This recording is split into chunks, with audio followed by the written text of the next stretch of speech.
In a world where information seems to travel at the speed of light and traffic at a snail's pace, where the agenda of those at the helm doesn't always reflect the pressures on the streets, where the rubber hits the road, where there's queue of issues needing to be interrogated in the name of speaking truth to power. Welcome to A Place at the Table, where we set the agenda, table the issues that matter to you, and invite you to take a seat at the table.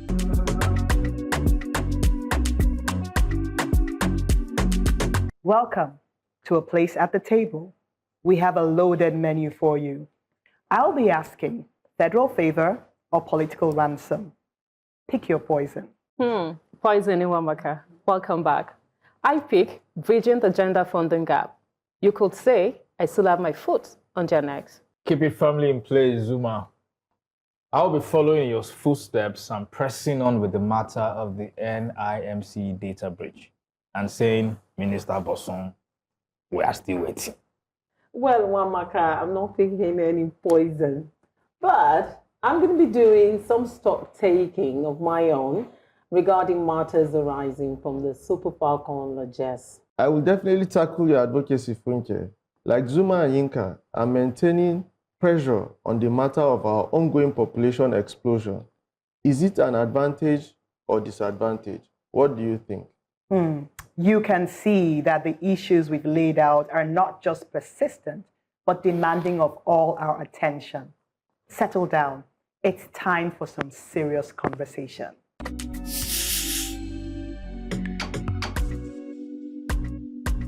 In June, Governor Umoeno of Akwa Ibom joined the APC, citing a desire to align our state with the center to attract more federal presence. He defended the move by pointing to delayed infrastructure like the Ibom deep sea port and claiming that if just one terminal was built as a result, the switch would be worth it. But this reasoning exposes a deeper troubling norm in Nigerian politics, where leaders trade party loyalty for development.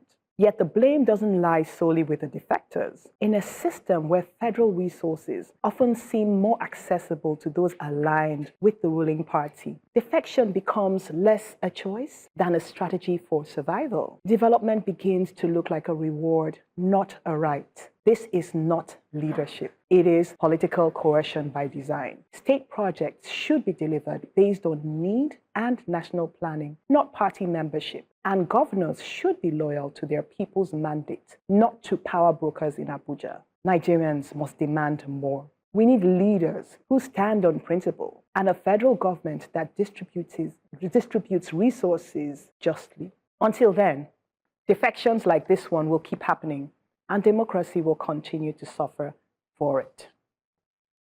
I have a lot of thoughts. I would like to say our political parties have no ideology. Politicians cross carpets based on their personal interest and hardly ever about the communal interest. But when governors say they are defecting because they are trying to get more allocation to their state, I will consider that a cop-out. Because again, Lagos allocation was held for years during Obasanjo's regime, and we didn't say, oh, I'm defecting because our allocation are being withheld. State governors, they need to do more. They need to take more responsibility for their people and development in their state. You know, and also work towards self-sufficiency. At the end of the day, the national cake we are all going to Abuja to, you know, go and get a slice of, it's going to finish. It's going to dry up. So we all need to know why we are where we are and the things we need to do to get there. But be that as it may, again, it's a case of you said, she said. They said if I don't do this, this is going to happen. It's you know, it's interesting that Wamaka believes that Governor Umoeno wanted to defect. Everybody is asking for their second term. It's not what I believe, it's what he said. It's not what I believe, it's what he said. Because when Governor Sharif of Delta State as well defected from PDP to APC, he said exactly the same thing. He wants to pivot to the center for development purposes. Politicians never defect for the interests of their people. They defect for their personal interests. And the reason why I know that is exactly what Zuma said. They have no ideology. They have no guiding principle. In fact, I think I did an advocacy here focused on that. They have no guiding principle. The only principle they believe in is personal interest. I mean, today Peter Obi wants to convince us that it's ADP that is the That is the party that would give us the light. so ADC. he once swore that he was going to die in LP. in APGA, and then suddenly it's PDP that's the best, and then LP, and now it's I'm going to do one term in ADC. So look, politicians, anybody that believes what they say should just I have an airport to sell you. be ready to go and buy, a phantom airport, somewhere, because they don't really believe in that. But should we have a good look at the way our politics is managed and say to ourselves that we should de-emphasize the center? And I think that's exactly what you're trying to speak out, that we should de-emphasize it. And I believe so much in the restructuring of this country to experience real fiscal federalism. What we're doing right now, the center is too powerful, it's too big, it's too, it's voluminous. We need to break down that power. We need to devolve power to the regions. We need the states to really have the resources and then be contributing just a portion of it to the center. And once we do that, many people will not be so much interested in being president. Maybe development will really go to the grassroots. Basically, I like what you said. Projects should be based on need and national planning, okay? Not based on politics. But even if it were based on politics, it would have been good. At least we are seeing the project. But what they claim doesn't even happen. That's my point. Like, the issue of decentralizing ports in Nigeria, I think, has been of concern to me, and I'm sure many well-meaning Nigerians, including Lagosians, have suffered the congestion of the Lagos ports. But will truly Akwa Ibom get another port because somebody has the camp? If that will even happen, though the underlying principle is wrong, we'll have even said there will be some advantage, but I can assure you that there will be no special federal project either in Akwa Ibom or in any other state where they had the camp. It's going to be always be business as usual. How they are done the planning, we don't know, because as you said, it's clearly not based on need or national planning. Maybe to be who is going to lobby more and all that. But I think beyond that, let's also stay on the topic about everybody trying to join the ruling party. Like, I really don't understand it, because though the center is big and powerful, there's really no direct incentive. The states have their own allocations. They have the power to do. I think for me, let's call a spade a spade. It's about protection during the next elections. It's not about resources, who has more or less. Okay? It's about, we know that the instruments of force and government is only at the national level. Who has the police, who has the armed forces, who has INEC. So for me, I think let's just call a spade a spade. For the governor of Akwa Ibom to say that, it comes back to what Yinka said at the beginning, that this is all about personal interest at the end of the day. Akwa Ibom is resource rich. It's an oil-rich state. They have Ibom Air. All the governors, without exception, are collecting a windfall, as it were, from the removal of subsidies. So what is he saying about federal presence? Having said that, PBAT just gave a huge sum of money to the rail project in Enugu without the Southeast asking for it. So that shows that you don't have to go cap in hand to say, let development come to us. Again, for Akwa Ibom governor to say that, maybe he's just been trying to be clever by half, or maybe his aides are putting words into his mouth. Why? Because we have a Minister Wike who remains in PDP and works for APC. Is not under pressure to join APC. is done, all is doing within the PDP. And that's strategic. Now, yeah, so we're talking about a state CEO. He's an adult. He knows what he's doing. Nobody's pressuring him. And he worked for the APC But while in the PDP In as a governor. PDP, so is an outlier. you know the point I'm making, Wamaka, the point I'm making is he is not under any pressure. I'll give you the example of the Osun State governor who wanted to join APC, by the way. They rejected him. Really interesting. It's in the papers. I read it. Adeleke. Yes, Governor Adeleke, the Osun State APC said, no, don't join us.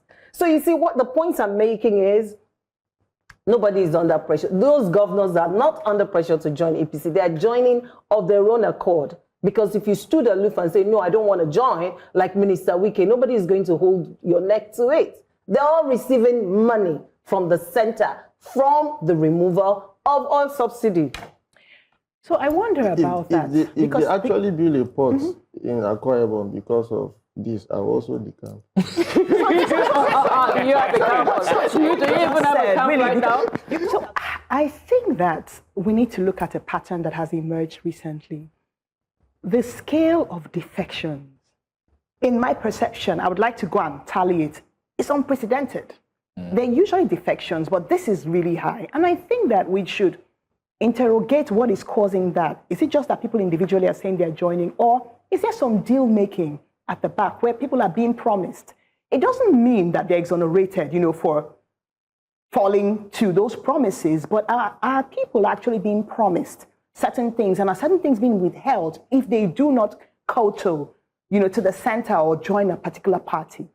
Something strange is going on, and I think that we need to interrogate that. These are not just, they don't appear to be random happenings. It's a personal interest going on. I think she has a point. It's beyond personal interest, because what does a governor want? There are many ways we can look at things, but I think we should begin to consider the possibility because of the patterns and see if are there patterns emerging, and if they are, is there smoke and is there fire?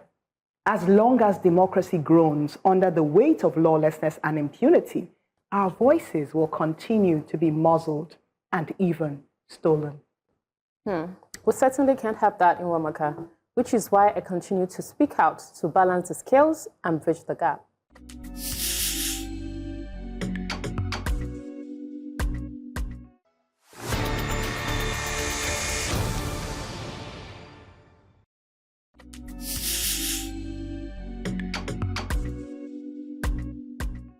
Globally, the gender funding gap is a concern. In Africa, it is an emergency. In 2024, female CEOs in Africa secured just $48 million in funding, while male CEOs secured $2.2 billion. And for all female founding startups, they captured just 1% of total funding across Africa.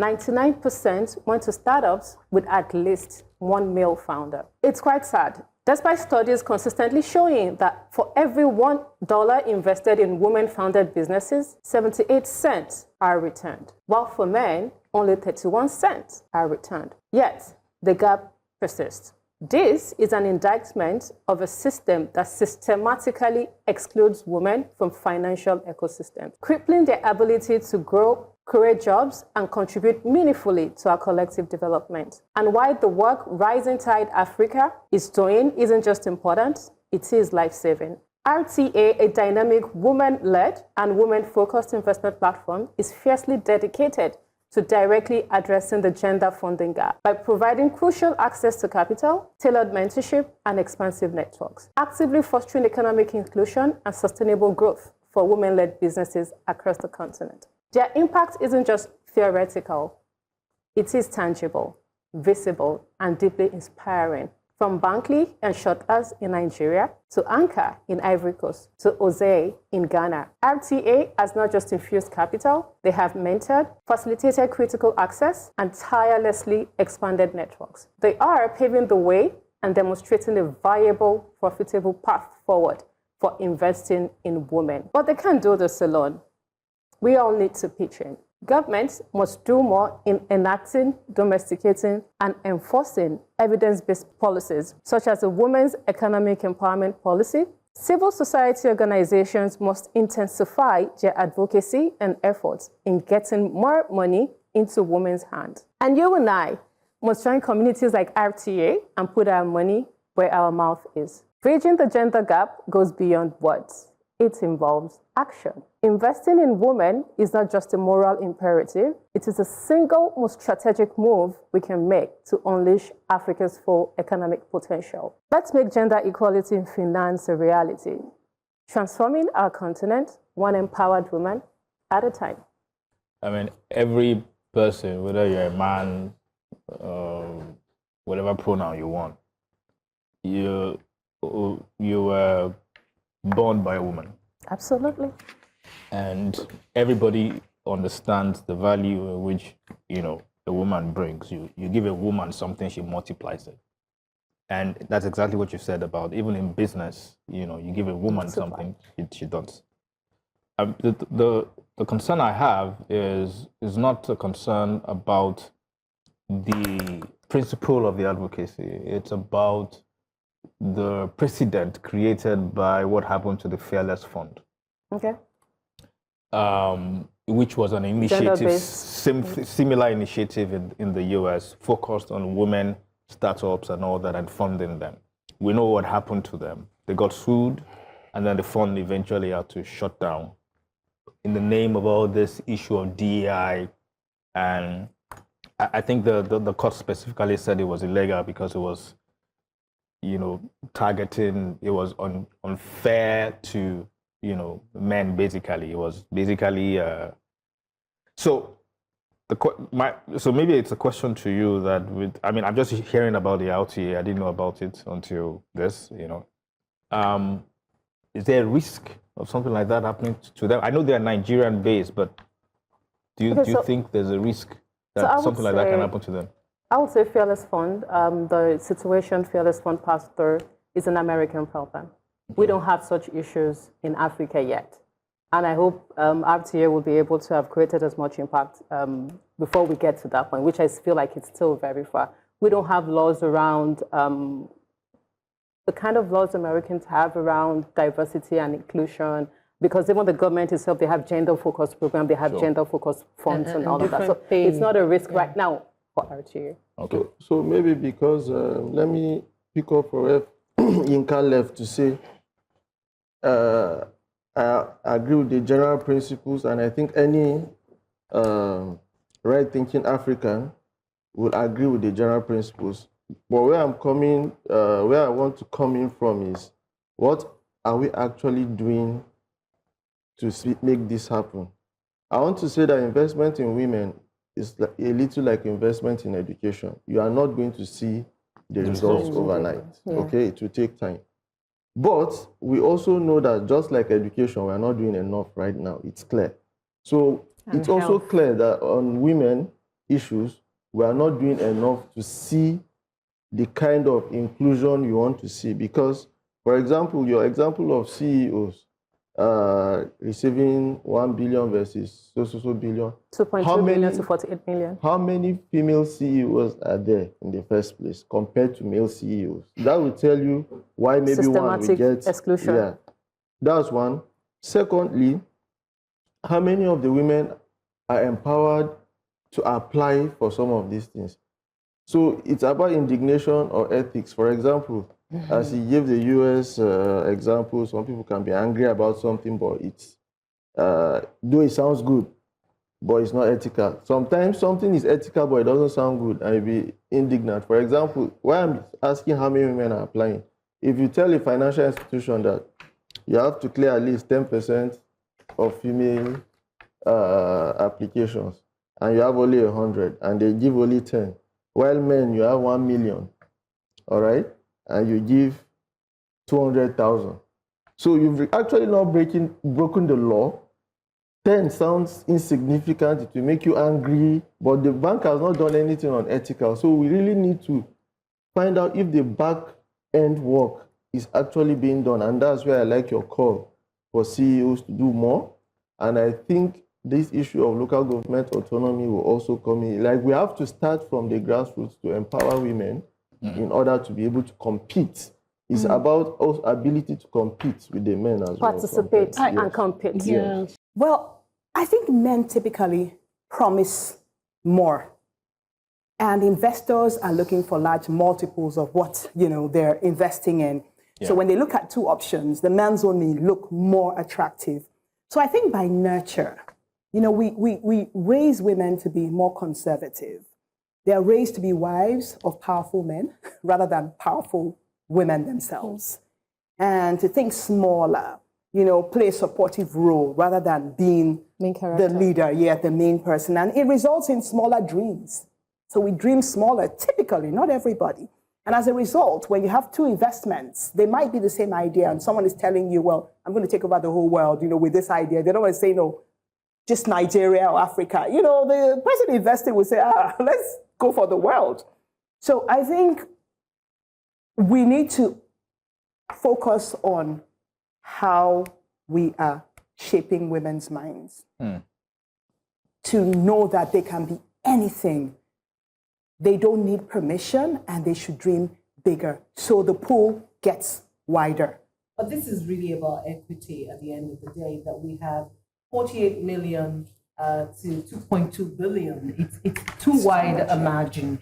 So it's not something that we should explain away like Ande did the other time, saying that, well, women don't go for it, more men go for it. I think we have a lot of women who go for it, but there are barriers to them hitting the mark. I think the world is just skewed in a way. The world of business is skewed to favor men more. And that's why I like what Rising Tide Africa is doing. I like that they're going Pan-Africa. And I know that they're giving women alternatives to traditional banking, where these bias against women is just unrelenting. So thank you to RTA for that. As we can see, the women are performing.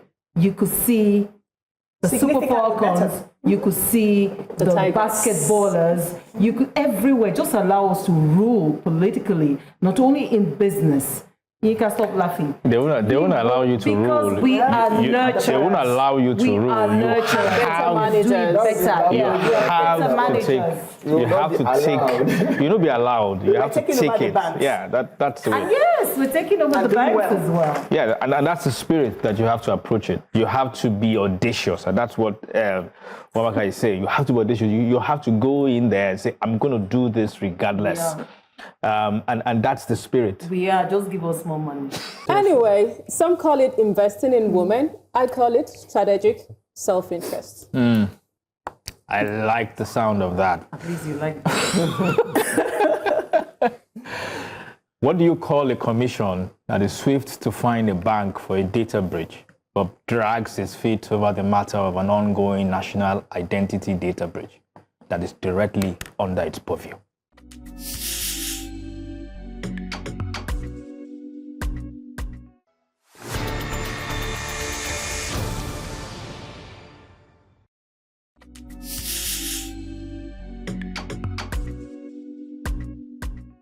On the 25th of August, 2024, at this table, I drew attention to the NIMC data breach and the story of sensitive personal data of Nigerians being traded on the internet. I noted the assurances of the Minister of Communication in June 2024 that the data breach will be investigated and the breach will be stopped. Over a year after this assurance, you might be tempted to ask what has changed. Well, nothing much.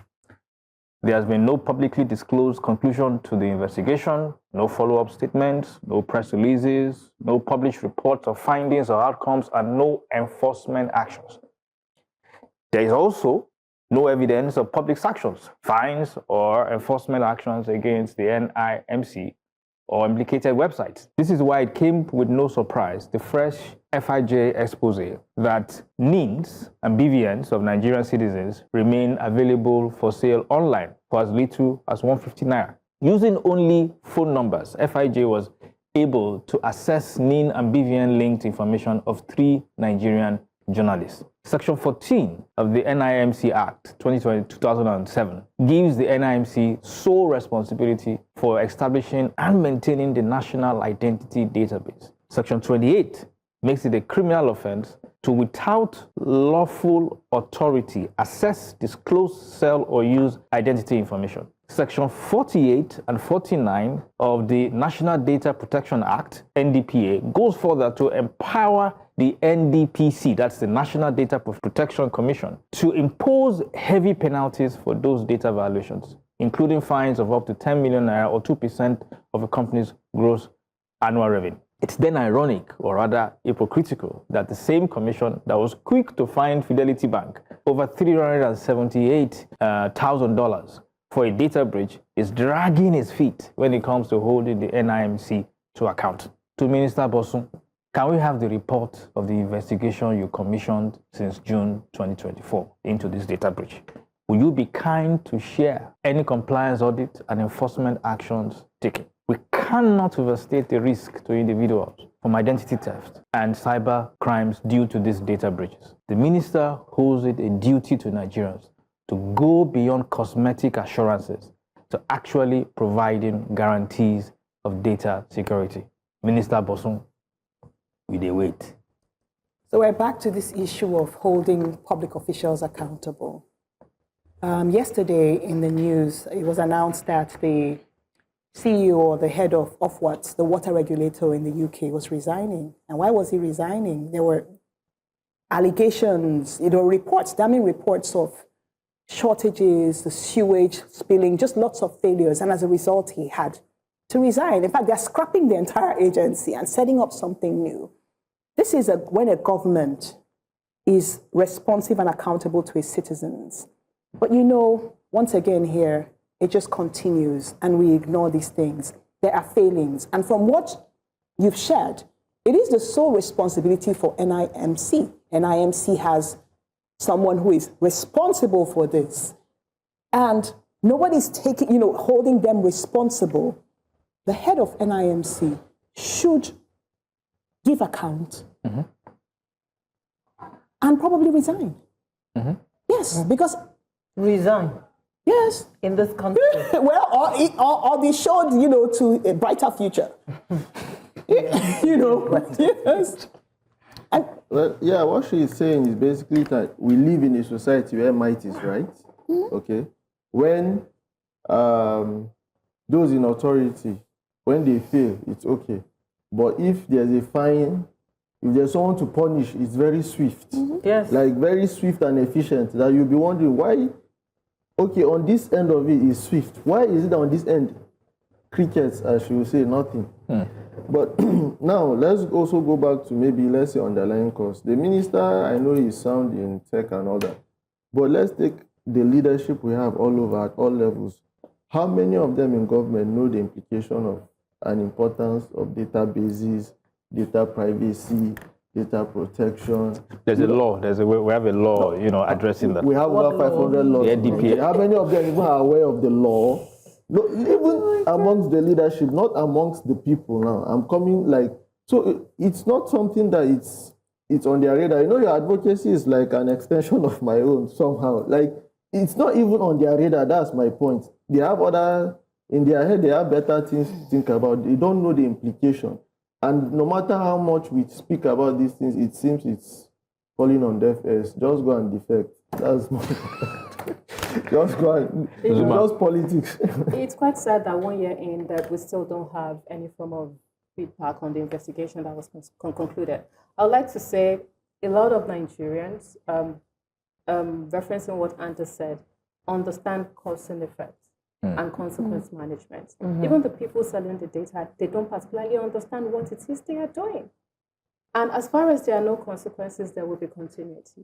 So again, someone needs to be scapegoated, even if it's just to deter the others participating in the racket. I'd also like to say we collect a lot of unnecessary data in this country. And very few organizations comply with the National Data Protection Regulation. Your data is literally everywhere and anywhere. That's right. So whenever they're asking me inappropriate, I always ask, why are you asking? How is this relevant to what it is I'm trying to do with you? Why are you seeking for my personal information?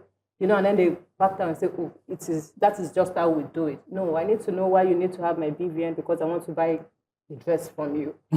How is that relevant? Or why you need to have my I have my alternate phone number. It's just address somebody. I'm not interested in getting, I don't want to hand over my personal data to you for you to exploit for other things. So Nigerians generally, beyond the NIMC data breach, we need to be more intentional about the kind of data we share and the relevance to the organizations we're sharing them with. Yinka, your advocacy is about accountability and following through. Yeah. You have promised us, Minister Osu, that you're going to investigate. We've been waiting all along. I join Yinka to ask, where's the result of the investigation? Because I don't want to start making analysis, going into analysis before we get the investigation. That's number one. At some point within the first 1 year of this administration, an app was launched. They said the app was going to be for us to give feedback about the Performance. Yeah, the performance, thank you. The performance of the ministers. And I remember, you know what I remember? Because I wanted to do an advocacy around it. So I said to myself, let me wait. Let's wait and see what's going to become of this.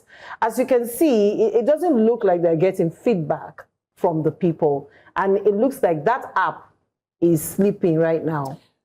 Actually, the app has been in existence probably for up to 4 or 5 years. I've used it twice to get my tax returns. The one for the performance of the ministers? Yes, well, it's the government. It's called report. If it's the same or report.gov.ng. No, I don't think Okay, because that one I've used it twice to get my corporate tax returns. No, this one is for performance of ministers. I think it's managed by Adiba. But even this one, you can report on there. But people don't believe, so they don't use it. I tried twice. And you got the response? I got people from FIS calling me that, the presidency is on this. Please, they gave me my tax clearance 2 years in a row because I reported on there. That's great. I'll use it. That kind of feedback is very important. Yes. Fabulous. So I mean, that's my contribution. We need to have our ministers take accountability seriously, and please give us where we can, air our views or write something about if a minister is not performing. We should have a place where we can report that centrally without anybody persecuting you. Or here. Yeah. So, Minister Bosun, We are waiting. unless you want the NIMC to be tagged a farce on a lawless entity, I would say that the time for robust guarantees rather than cosmetic assurances is long overdue. That's right, Yinka. Many will agree with you about that. We can neither afford cosmetic assurances nor disproportionate displays of largesse.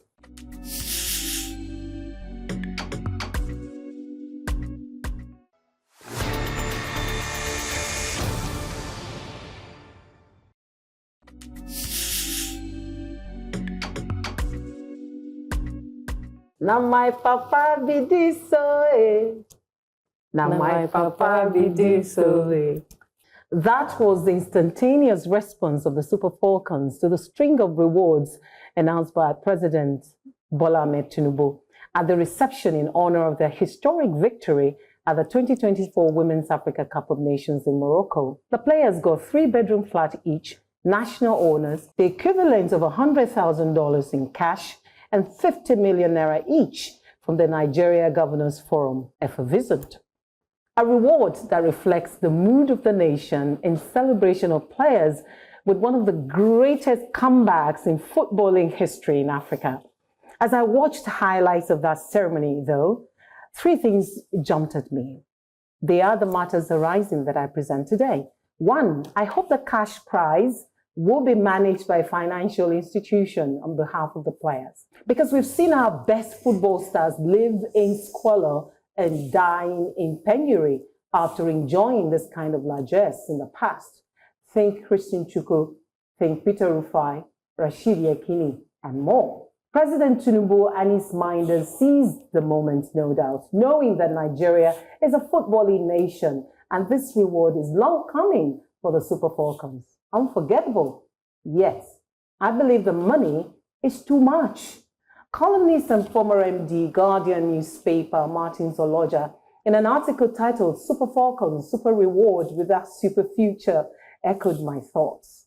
Hear him. The Super Falcons received $100,000 each, while doctors earned between 200,000 naira and 250,000 naira monthly, roughly between 128 and 160 US dollars. Teachers earn as low as 45,000 naira monthly, approximately 29 US dollars. Most police operatives and officers earn between 51,000 and 75,000 naira monthly, roughly 33 to 48 US dollars. The total reward amount could pay the monthly salaries of 16,000 doctors, 66,000 teachers, and 78,000 police officers, respectively. Thirdly, sporting infrastructure. Morocco invested their $25 million prize money from being the first African country to reach the FIFA World Cup semi-finals in the mind-blowing Mohammed VI football complex, a testament to their growing football success and influence in Africa. That was income from football investment. Fourth, sustainability. The Tigress players received the same reward for their AfroBasket win. Now Nigerians await rewards for Faith Odusi and Nafisa Abdullahi Aminu for their global wins as well. So surely, President Tinubu needs to reassess these matters arising urgently. First, that is disproportionate. I do not agree, although it's a matter of opinions, and everyone is entitled to theirs, but generally there are conventions, there are international best practices, and there are pedigrees, right? And I don't think $100,000 is over the top. Secondly, I can't believe I heard you say the money should be given to institutions to manage for them. Did you really say that? Yes, I did. Because it's just so much. We've heard this, we've seen this before. Let him talk now. I find that a bit ridiculous. He asked me a question. Now, if you want to advocate that because of the examples you gave, our athletes and people in semi or informal sectors that have done something for the country should have something like a pension scheme so that some social welfare net in case of when they need them. It's fine. Yeah. You can advocate for that because they are not civil servants or public servants. But to say that the cash was given to them should be managed for them, I think it is infantilizing. Yeah, that's. Then I'm trying to take them point by point. Now the comparison with other professions, doctors, teachers, nurses, you see, those are real issues. But it's comparing oranges with apples. Compare salaries of legislators, governors, presidents, ministers with these people. That's monthly. Monthly with annual largesses. This is a one-off. For people that brought glory to the country, all right? Brought glory, it will remain in legacy of the country. A legacy, and I'm happy that it was replicated for the Tigers. The Tigresses. I don't know the two people you mentioned, but they made us proud. Please, let's appreciate them. So 3-bedroom flats, $100,000, 50 million naira each on the national honor. I would say it is well deserved and well earned. And I would like to start with the first points. I'm pretty much saying what Ande has said, but maybe in a different way. Okay. It's fine to advocate for professional financial advice, but we cannot say professional financial management.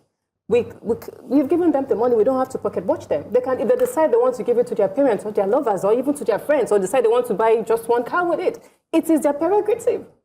So when we, as Yoruba say, when you buy a ship or something, you leave the room for whatever. So when you're giving someone something, it's up to them to decide what it is they want to do with it. But yes, I advocate for professional financial advice because these people are young people and they probably haven't been exposed to that amount of resources before. So yes, seeking financial advice is a good idea. Too much, I disagree. We need to normalize rewarding exceptional performance exceptionally. When we say Nigerians are mediocre, again, there is no incentive to be great across all the sectors. So when we see greatness, it's important to celebrate them and let them know, yes, when you do great things, we reciprocate with great things. They have brought honor to the country, and it's okay to reward and support them. You made an example of Morocco investing in the sports infrastructure with their prize money. Again, this is not the prize money. The WAFCON, their prize money was $1 million. What is expended is more than their prize money. And beyond that, this is a practice all over the world. When Egypt won in 2018, when they won WAFCON, their players were given $85,000 each. So adjusted for inflation, we are still very much in line. You know what makes me happy about this advocacy? That it's the woman that is saying it. That they shouldn't be giving... No, it has nothing to do with gender. It is... It has... No. Let's hear him. Let him count. Let him cook. Let him cook. No. Because if it was a man that started this conversation saying that they shouldn't be given this, they will say it's sexist. I didn't say they should not be given. Don't twist it. Now, my question to you, Funke, if you will answer, is I would answer. If it was the Super Eagles that were given 100,000, would we be having this advocacy? Okay, so let me. Don't answer. No. Let me answer my question. It's a rhetorical question. Because you see, the thing is, and this is where we bring in the issue of, subtle sexism into it. Because, if it's men that were given that, nobody will say anything. You will look at it and say, oh, how much you don't even earn in the Premiership?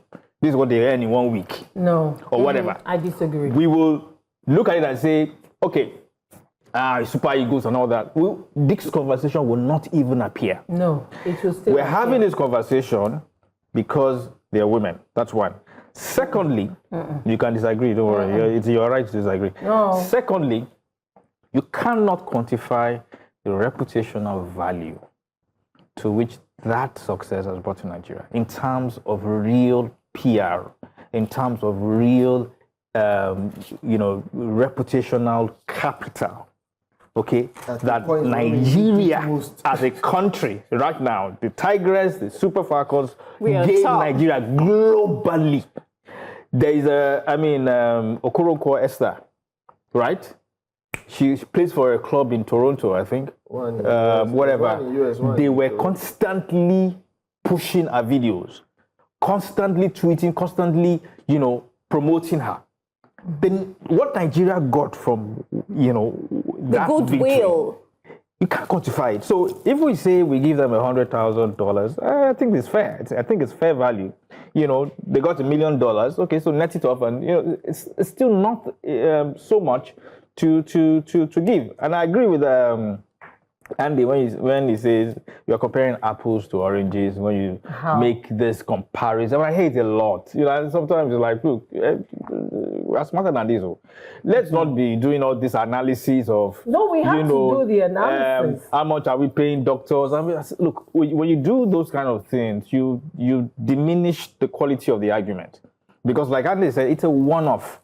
You will always have instances where you need to make certain. You need to do something in terms of an indicator of something.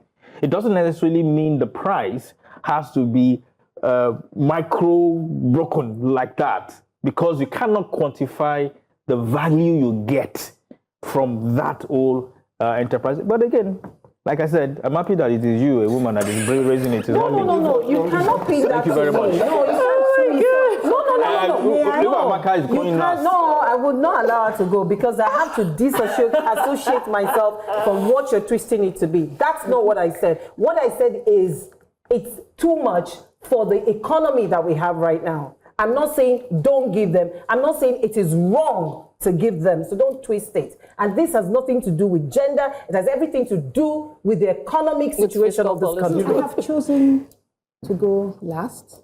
Yeah. Because I got hung up on one point that may not be central to the advocacy, but I think is a critical point. How can we have faith in the Nigerian naira currency when our president is rewarding Nigerian citizens in the currency of another nation? I know he said equivalent. Yeah, but the announcement was they said 50 million from the Nigerian governors. You shouldn't have mentioned the Could it be? I'm just telling you. That the prize money. So that people globally will. They could. Why did they say it's a very Hold on. Yes. When Egypt made their announcement, they did $85,000. They don't spend dollars in Egypt. No, what I'm saying in essence is it is an international tournament and the prize money itself was in dollars. See, but anyway, yes, you have a point. You know, they can translate it. I'm just saying, as Nigerians, this is an opportunity. We have just won a global tournament. All eyes are on us. And the way that it was reported, even in Nigerian newspaper, is that $100,000. And I believe that's why it's a round figure. The way we have been told that the Nigerian governors gave 50 million naira, even if it is 1.5 billion naira. I understand what you're saying. I'm hung on this. That's all I have to say about this. Although that's not in my advocacy. That's why I said. Yeah. So I'm back to Yinka. We need to move on. No. We're not moving on because we're not done. I mentioned Faith Odusi. Yeah. And Nafisa, both of them are women. So I don't understand what you're saying about gender. The thing is, Nigerians are calling for these two people, these two ladies or young ladies, to be rewarded as well. Or is it that we all must go into sports to be recognized as extraordinarily talented? That's the point I'm making. They say start as you mean to continue. That speaks to sustainability of this largesse. Precedent serves as an authority in law, because it's a measure of an acceptable standard. Yes, Funke, it speaks volumes that acceptable standards seem to be lacking when it comes to how we value and plan for our human capital, the most valuable resource of all.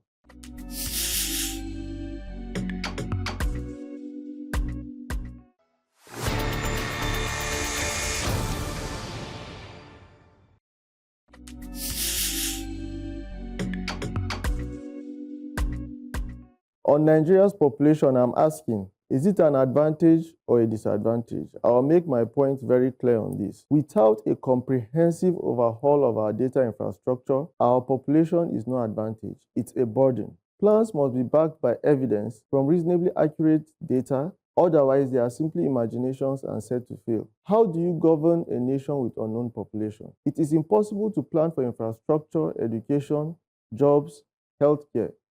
The dangers of the situation are glaring.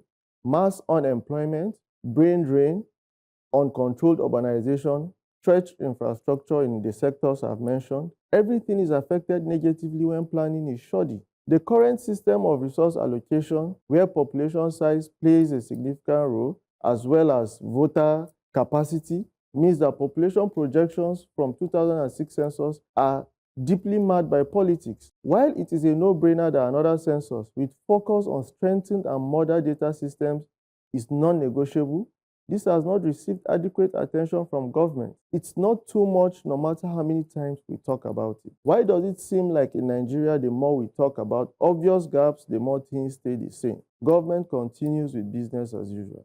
This begs the question, are they really planning for Nigerians or for themselves? We need a clear roadmap of how the legal framework and institutional arrangements required to support a fully digital population and housing census will be achieved, including in rural areas, as well as the institutionalization of continuous, credible demographic and health surveys. Nigeria has the resources for this to happen. It is about prioritization. You cannot hit the ground running, as many politicians like to say, when you have no credible planning process. Where exactly are you coming from and where are you going to?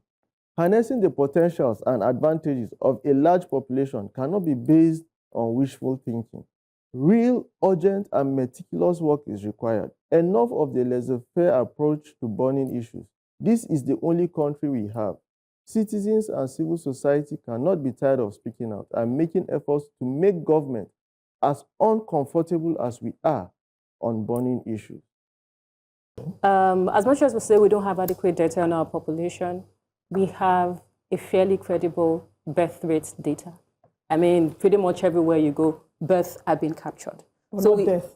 But not death. But again, we can give or take estimates, give or take, at the core of it. So what this gives us is a demographic dividend. We are able to plan for the younger people because we know the number of children that are being born year on year.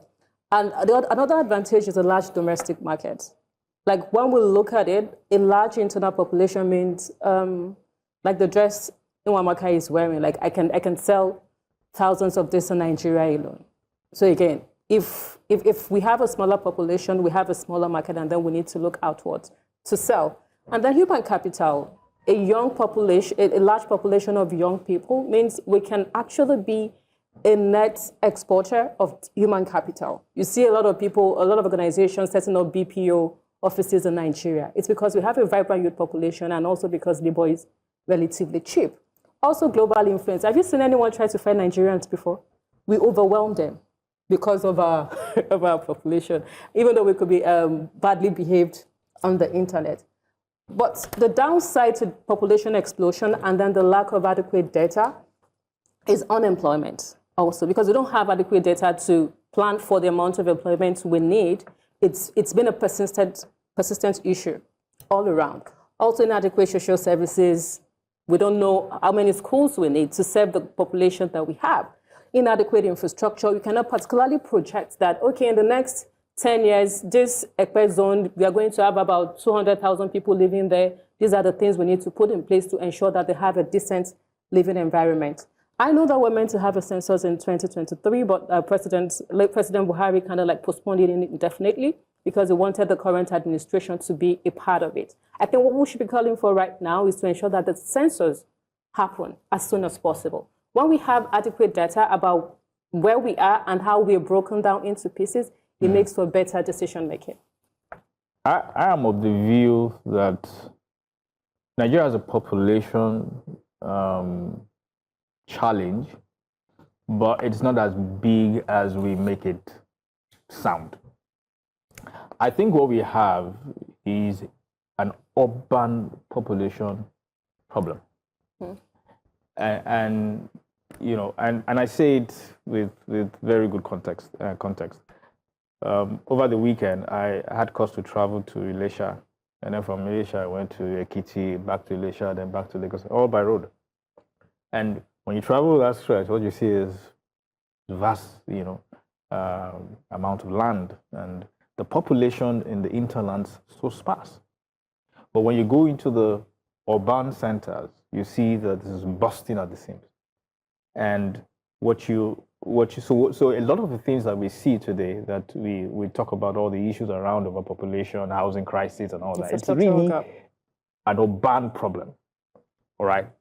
So the question for me is, how do we get all this, our suburban cities, our states, all this, how do we get it to work so that people don't need to migrate to Lagos, to Abuja, to Port Harcourt, to the urban areas to get the feel of development?